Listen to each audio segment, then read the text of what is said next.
비전 연결 5. 그리스도께서 교회의 머리됨. 오늘은 그리스도께서 교회의 머리됨에 대해 이야기하겠습니다. 나의 비전은 무엇이냐면 이제 군대에 있을 때의 이야기입니다. 강원도 인제군에 이제 서하면 서하리에 이제 부대가 있었는데 그 부대 뒤에가 산이 있고 앞에 막사가 있습니다. 막사가 있었는데 이제 군대에서는 이제 토요일이나 일요일 또는 이제 쉴 때 추리닝을 입습니다. 추리닝이 분홍색입니다. 좀 주황색인데 위아래가 주황색인데 그때 쉬는 날인 것 같은데 그 추리닝 입고 바로 막사 뒤에가 산인데 산이 좀 가파릅니다. 근데 거기에 나무로 된 계단이 있습니다. 계단이 있는데 계단에 이제 중간에 그때는 이제 무슨 일인지는 잘 모르겠는데 아무튼 그때 산에 올라가는데 산에 있는 계단을 올라가는데 나만 올라가는 게 아니라 이제 다른 이제 부대원들도 같이 올라가고 있었습니다. 근데 이제 중간에서 이제 뒤를 돌아다 보니까 이제 계단에서 뒤쪽을 보니까 앞에 거대한 구름이 지나가는데 아주 하얀 구름이 지나가는데 정확하게 사람의 머리였습니다. 머리. 이게 이제 얼굴과 머리의 차이는 얼굴은 눈, 코, 입이 다 보이는 앞면을 말하는 거고 머리는 이제 뒷면도 될 수 있고 옆면도 될 수 있습니다. 이게 뒤쪽이면 뒷머리, 옆면이면 그냥 머리, 앞면이면 얼굴, 머리라고도 하지만 근데 이제 옆면의 얼굴의 형상, 거대한 형상이 지나갑니다. 이게 옆이니까 지나가는데 그때 딱 보고 너무 신기해가지고 바로 그 고참한테 고참한테 이제 저것 좀 보십시오 하고 이야기한 적이 있습니다. 근데 고참은 그걸 본 것 같은데 아무 반응은 없었습니다. 아무튼 그때 그것이 인상에 남았는데 그래서 그 전에 아까 모세가 반석 위에 섰을 때 그 영광이 지나간다. 아까 그리고 또 내가 얘기했지만 그 산에서 비가 딱 내 앞으로 지나가는 것 그것하고 연관이 된 것 같은 느낌인데 아무튼 그 형상이 싹 지나갑니다. 지나가는데 가까이 있는데 거대한데 하얀 구름인데 정확하게 얼굴 옆면입니다. 그래서 나는 처음에는 예수님이시구나 하는 것을 알았는데 이제 성경과 연관을 시켰을 때 처음에는 뭐라고 생각했냐면은 시편 19장 1절에서 4절 보면은 하늘이 하나님의 영광을 선포하고 궁창이 그 손으로 하신 일을 나타내는도다. 날은 날에게 말하고 밤은 밤에게 지식을 전하니 언어가 없고 들리는 소리도 없으나 그 소리가 온 땅에 통하고 그 말씀이 세계 끝까지 이르도다. 하나님이 해를 위하여 하늘에 장막을 베푸셨도다. 즉 이 구절과 연관을 시켰습니다. 즉 구름이 무엇입니까? 하나님의 얼굴, 머리, 그게 하나님의 영광이죠. 그 영광을 하늘이 선포하는 것 같습니다. 그리고 궁창이 그 손으로, 궁창이 하늘, 대기권, 그것이 손으로 하신 일을 나타내는다. 이게 그 거대한 구름이 지나가는데 이것이 하나님의 영광을 선포하는 느낌. 이게 모세가 그랬을 때 주의 영광을 보여주십시오 했을 때 그것과 같이 그런 느낌. 그래서 이 시편 19장 1절 4절에 연관을 시켰습니다. 처음에는.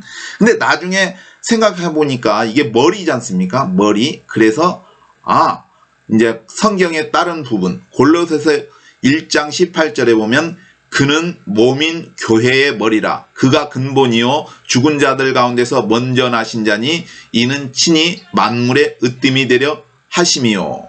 즉 교회의 머리. 즉 예수님은 교회의 머리라는 것이요. 그래서 예수님을 직감하는데 그 예수님이 무엇다? 교회의 머리이시다. 그리고 교회의 머리라는 부분도 많이 나옵니다. 에베소서 1장 22절에 보면 또 만물을 그 발 아래 복종하게 하시고 그를 만물 위에 교회의 머리로 주셨느니라. 만물 위에 교회의 머리. 이게 만물보다 높으신 분이시죠. 왜냐하면 그분께서 만물을 창조하셨습니다. 에베소서 5장 23절에 이는 남편이 아내의 머리됨이 그리스도께서 교회의 머리됨과 같음이니 그가 친히 몸의 구주시니라 했습니다. 즉 아내가 교회라면 몸이라면은 남편은 그 머리라는 것이요. 아내의 머리가 된다. 이러한 관계. 이게 예수님과 교회의 관계는 남편과 아내의 관계와 같습니다. 남편은 아내를 사랑해야 되고 아내는 남편에게 복종을 해야 됩니다. 근데 이제 세상 세태가 남녀 평등이란 이상한 논리를 주장하는데 이 의미를 파고 들어가면은 좀 맞지가 않습니다. 왜냐면은 평등, 이게 이제 어떤 사회에서 직장에서의 차이가 있는데 뭘까, 이제 차별 대우를 받는 그것에 남녀 평등해야 된다. 그런 건, 이게 동일하게. 근데 그 말이 맞는데 이 남녀 평등을 아무 데나 다 적용을 시키는 겁니다. 이게 쉽게 말해서 직장에서 여자라는 이유로 차별을 받는 거예요. 차별을 받는데 그 부분에서는 남녀가 평등해야 되는 게 맞습니다. 근데 이 남녀 평등이라는 이 단어를 아무 데나 적용을 시키는 거예요. 왜냐하면은 남자와 여자는 차이가 있잖아요. 신체적으로도 차이가 있는데 그게 평등할 수가 없는 거잖아요. 그게 그 남녀 평등이라는 단어를 무조건 쓰는 거예요. 무조건. 무슨 얘기인지 아시죠? 그게 잘못됐다고 생각해요. 그리고 이러한 사람들은 제가 생각할 때는 악이라고 생각해요. 이게 정상적으로 그 단어를 사용하면 되는데 가령 직장에서나 어떤 여자라는 이유로 차별을 시킨다. 차별을 하면 안 되는데 차별을 하기 때문에 이게 남녀 평등 해야 된다는 주장은 맞는데 이 남녀 평등을 아무데나 사용을 하는 거예요. 이게 화장실 들어가는 것도 남녀 평등에 맞고 남자가 여자 화장실이고 여자가 남자 화장실, 그리고 목욕탕도 그냥 남녀 공탕으로 쓴 평등한, 이거는 말이 안 되는 거죠. 예, 그래서 그러한 부류들을 나는 악으로 규정하고 있습니다. 나의 생각입니다. 왜냐하면 그 단어를 쓰는 부분이 있는데 아무데나 그냥 마구 붙이는 거예요. 그리고 그런 말을 쓰는 사람들은 적어도 이것을 먼저 주장해야 돼요. 군대. 이스라엘에 보면은 남자와 여자가 군대에 동일한 의무로 군대를 가요, 여자가. 근데 우리나라는 남자만 가요. 근데 여자는 안 간단 말이에요. 이제 직업으로 것이해서 가는 여자들은 있지만 의무적으로 여자도 가야 된답니다. 이게 남녀 평등을 주장하기 전에 여자들도 군대에 가야 된다고 주장을 해야 된다고 생각해요. 그런 여자들은. 아무튼 이상하게 얘기가 그쪽으로 갔는데 그게 아무튼 그래서 예수님께서 머리다. 교회의 머리다. 이것은 남편이 아내의 머리됨과 같다. 남편은 아내를 사랑해야 되고 아내는 남편을 복종해야 된다. 이게 맞는 것입니다. 하나님의 창조된 원리가 그렇습니다. 그리고 물론 여자가 더 귀해요. 왜냐하면은 하나님이 창세기에서 창조하실 때 순서를 딱딱딱 보면은 먼저 있어야 될 것이 딱 필요한 대로 지으면서 맨 나중 것이 참 귀한, 이게 남자를 짓고 그 다음에 여자를 지었기 때문에 여자가 더 귀한데 문제는 여자는 남자를 배필, 돕는 역할을 하는 것입니다. 남자를 돕는 역할. 그래서 이제 오늘의 이미지는 예수님께서 교회의 머리다. 그리고 만물이 하나님의 영광을 나타낸다고 하였습니다. 그 두 가지에 대해서 이제 그 이미지로 두 가지를 생각했습니다. 근데 이제 만물이 하나님의 영광을 선포하는데 그 성경에 또 이런 구절이 있습니다. 어떤 구절이냐면은 로마서 1장 20절에 보면은 창세로부터 그의 보이지 아니하는 것들 곧 그의 영원하신 능력과 신성이 그 만드신 만물에 분명히 보여 알게 되나니 그러므로 저희가 핑계치 못할지니라. 즉 예수님을 안 믿는다는 그것은 하나님 앞에 변명이 될 수 없다는 겁니다. 뭐 진화론을 믿었든지 뭘 했든지 하나님을 부정하는 것은 잘못되었다는 거죠. 그러니까 하나님을 그 어떠한 변명의 여지가 없는 거예요. 그러니까 하나님을 믿어야 되는 것이 절대적인데 어떠한 이유로 안 믿는 것은 이유가 되지 못한답니다. 변명이 되지 못한다는 것이죠. 왜냐하면 만물에 하나님의 그것을 다 나타내주고 있기 때문입니다. 하나님의 신성과 권능이 다 들어 있습니다. 창세로부터. 이게 왜냐하면 우리가 쉽게 생각해 봤을 때 지금 기술이 발달돼서 화성이나 달 같은 걸 싹 촬영을 해도 식물도 없고 아무 생명체도 없고 즉 지구처럼 이렇게 풍부하게 된 것이 없습니다. 근데 이것이 그냥 자연적으로 막 그 진화론 쪽으로 막 생각을 하는 그게 아니라 분명히 하나님께서 그리고 이 사람들이 산에 올라가면 와 아름답다 이렇게 느낄 때가 있지 않습니까? 산이 경치 막 그리고 사람들이 돌아다니면서 막 촬영을 유튜브 같은 데 촬영을 하는데 아름다운 경치들 이 아름다운 것들이 그냥 있는 것이 아니라 하나님이 다 만들었다는 것, 그 만물을 통해서도 알 수 있다고 합니다. 그래서 핑계할 수가 없다고 합니다.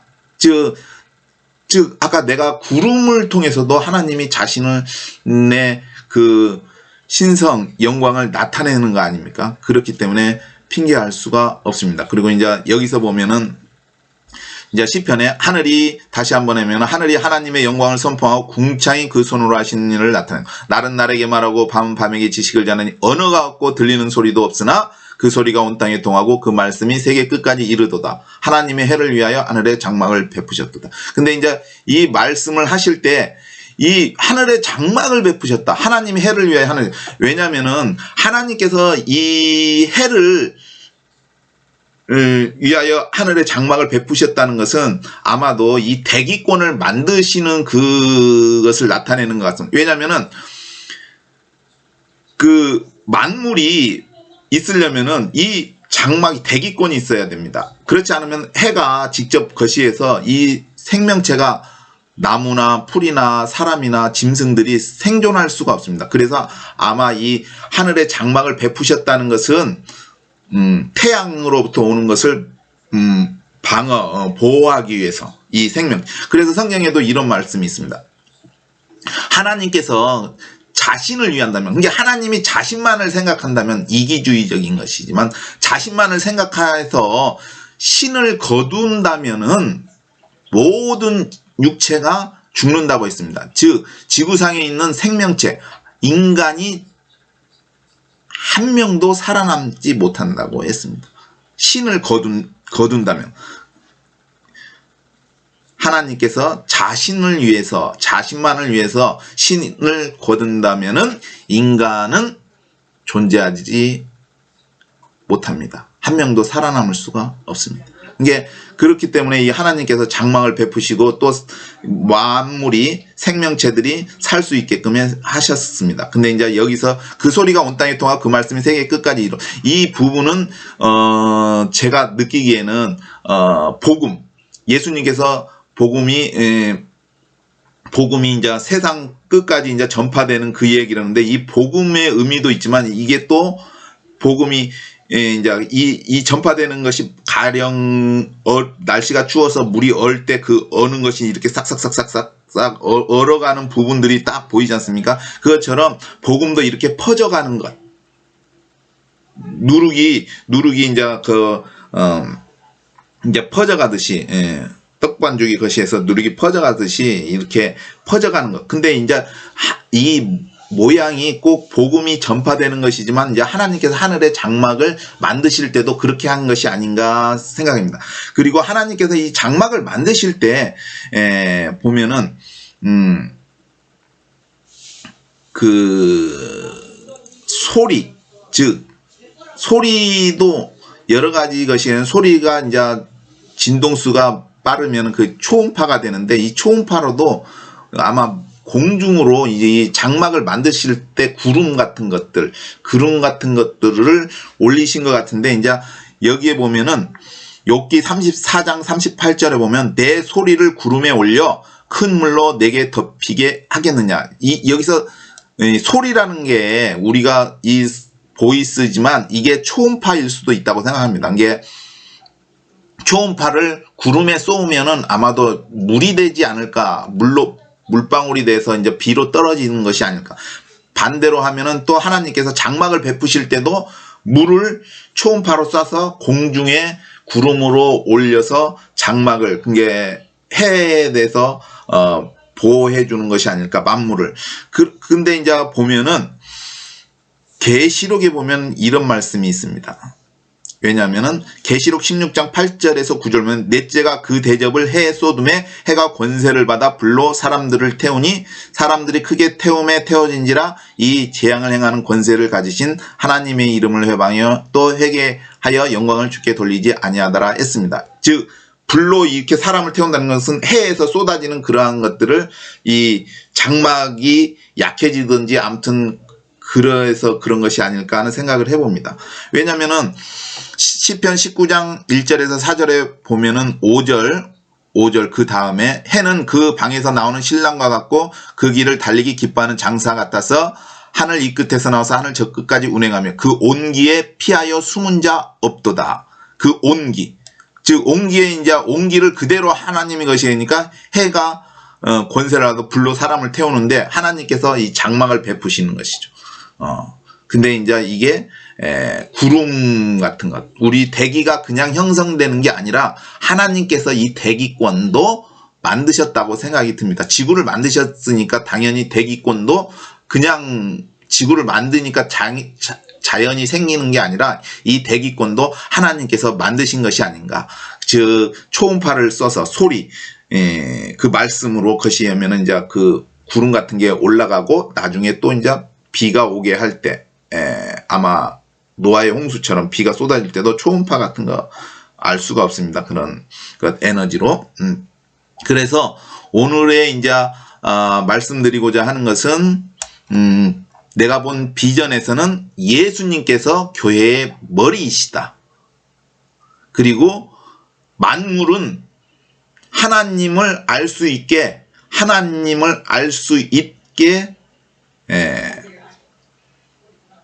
한다. 즉 만물은 하나님의 능력과 신성을 나타내고 있다. 거기에 신성과 능력이 숨겨져 있다. 사람들은 그러므로 하나님을 부인하거나 안 믿는 그 사람들의 변명은 용서가 안 된다. 하나님을 안 믿음에 어떠한 이유나 그런 변명이 있을 수가 없다라는 것이죠. 그리고 이제 제가 이 비전에서 딱 세 가지 중요한 메인으로 생각하는 게 지금 이 부분이고, 그 다음에 또 하나는 성전에 계시는 좌정하신 하나님, 예배를 받으시는 하나님에 대한 부분, 세 번째 이제 중요하게 생각하는 것은 이제 십자가에 이제 달리신 예수님께서 가신 건데, 이 세 개를 통해서 알 수 있는 것이 영적인 깨달음이라고 해야 되나, 영적인 지각이라고 해야 되나. 근데 이제 틀릴 수도 있는데, 예수님께서 하나님의 얼굴이시다. 예수님이 교회의 머리인데, 제가 이제 느끼기에는 예수님께서 하나님이 계시다면은 하나님의 얼굴이 예수님이시다라고 생각이 듭니다. 왜냐면은, 그것은 이제 그 세 번째 그걸 봤을 때, 십자가에 이제 지나가는 것을 봤을 때, 군대에서 봤을 때는 그 큰 구름의 크기와 이제 구름으로 지나가는 예수님을 봤을 때 그거는 이제 멀리 있기 때문에 구름이 작은데 느끼기에는 군대에서 본 그 큰 구름과 이 지나가는 멀리서 보이는 이 작은 구름이 크기가 같은 것 같아요. 근데 얼굴이잖아요. 군대에서 본 것은 얼굴인데 그때 이제 추니산에서 본 것은 십자가에 달리신 예수님인데 그걸 겹쳐봤을 때 구름은 얼굴의 크기인데 거기에 십자가의 예수님이 온전히 들어가는 거예요. 그게 딱 매칭이 되는 것이 아니고 그래서 예수님께서 하나님의 얼굴이 아니실까라고 생각을 합니다. 그리고 그것이 한 가지의 깨달음이고 이게 예수님이 교회의 머리이지만 하나님의 얼굴이시다라고 생각을 해봅니다. 그래서 제가 얘기했지만 하나님의 은혜가 뭐냐? 얼굴을 나타내. 이게 예수님이 이 땅에 오셔서 거시한 공생애든지 이 땅에 살으신 것이 하나님의 얼굴을 하나님의 얼굴을 보고 살 수가 없는데 우리가 예수님을 통해서 만지고 보고 그러할 수 있는 예수님. 하나님을 보고 살 자가 없는데 예수님을 통해서 예수님 보고 죽지는 않았지 않습니까? 2000년 전에. 그래서 그 하나님의 얼굴이신 것이죠. 그리고 또 한 가지는 이제 성전에서 예배를 받으시는 그 하나님을 볼 때 하나님께서는 성경에 보면은 제가 이제 그 구절을 아직 못 거시했는데 하나님은 오직 성전에 계시니 만물은 그 앞에 잠잠할지어다라고 하는 구절이 있습니다. 그것을 볼 때에 하나님께서는 왜 성전에 계시냐? 이게 하나님은 밖으로 안 나오시는 것 같아요. 느낌으로는 하나님은 밖으로 안 나오시는데 그러면은 성경에 있는 구절 오직 여호와는 성전에 하박국 2장 20절에 보면은 오직 여호와는 그 성전에 계시니 온 천하는 그 앞에서 잠잠할지니라 했습니다. 영어로 보면 But the Lord is in his holy temple. Let all the earth keep silence before him 했습니다. 즉 왜 성전에 계신 이 말씀은 하나님은 성전에만 계신가?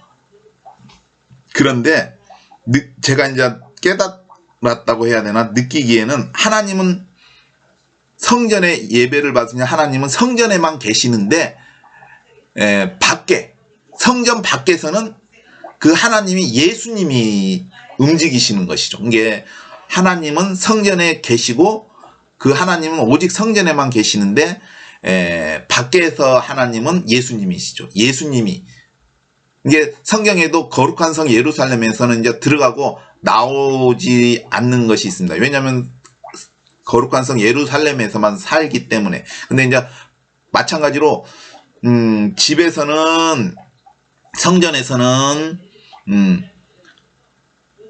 하나님이 계시는데 하나님이 어떤 일을 행할 때 밖에서 일을 하려고 하면 하나님이 이 성전에서 나가는 것이 아니라 예수님이 그 일을 행하는 걸로 생각이 됩니다. 그 두 가지 깨달음. 아까 예수님이 하나님의 얼굴이시다. 하나님의 얼굴이시다. 그리고 두 번째는 어떤 것이냐? 하나님은 성전에 계시고 만약에 하나님이 어떤 일을 행할 때 밖에서는 예수님이 행하신다. 그 일을. 하나님이 성전 밖으로 나가는 것이 아니라 성전에만 계시는데 그 하나님께서 어떤 일을 행할 때에는 예수님께서 그 일을 행하신다. 제가 본 아까 그 메인 세 개의 이미지에서 그렇게 느꼈습니다. 왜냐면은 그리고 이제 왜 하나님의 얼굴을 거시하냐면은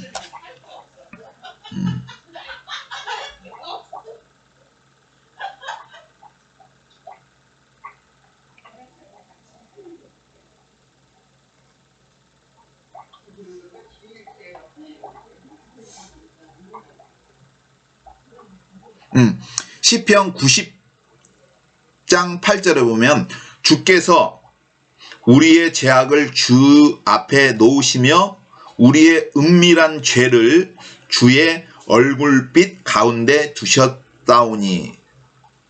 시편 90장 8절에 보면 주께서 우리의 죄악을 주의 앞에 놓으시며 우리의 은밀한 죄를 주의 얼굴빛 가운데 두셨사오니. 이게 이것을 보면은 하나님의 얼굴이 예수님이신데 예수님이 십자가에 달려 돌아가셨다는 것은 하나님 주의 얼굴빛 가운데 두셨. 이게 우리의 은밀한 죄를. 왜냐하면 예수님께서 죄를 짊어지셨다고 하셨지 않습니까? 이게 십자가의 그 부분이 하나님의 얼굴인데 우리의 죄들이 그 얼굴빛 가운데 두셨다는 거예요. 이게 죄가 적나라하게 드러나는 것이죠. 그래서 성경에 또 만물이 우리를 상관하시는 자 앞에 벌거벗은 것 같이 드러나리라. 세상 사람들은 죄를 지으면서 죄가 숨기거나 오래되면 사라진다고 생각하지만 그게 아니라 나중에는 하나님 앞에 모든 사람들이 하나님의 심판대 앞에 섰을 때 그 모든 죄들이 까발려지는 거죠. 하나도 숨김이 없이 다 드러나. 그래서 만물이 우리를 상관하신 자, 우리와 관계된 자, 우리를 지으시고 우리를 또 살리시고 구원하시는 그분 앞에, 심판하시는 그분 앞에 우리의 모든 죄들이 다 드러나는, 상관하신 자 앞에 벌거벗은 것 같이 드러나리라. 아무튼 오늘의 비전의 내용은 예수님께서 교회의 머리이시다. 만물이 하나님의 영광을 나타낸다. 만물을 통하여 하나님을 알 수 있게 하셨다. 이 두 가지에 대해서 설명을 해드렸습니다. 이상입니다.